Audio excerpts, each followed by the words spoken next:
Tiniyak naman ng Department of Social Welfare and Development ang tuloy-tuloy na pamamahagi ng tulong sa ating mga kababayang nangangailangan.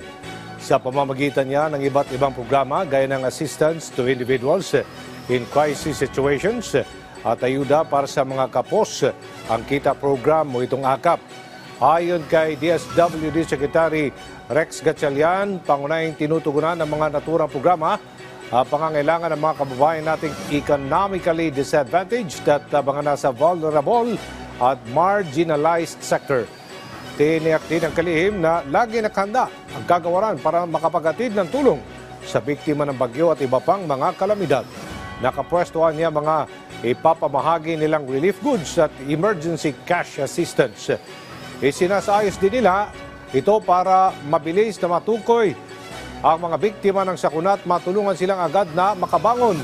Higit din ni Gatchalian na walang halong politika ang pamamahagi ng tulong at mandato nilang gawin ito para tulungan ang mga Pilipinong nangangailangan.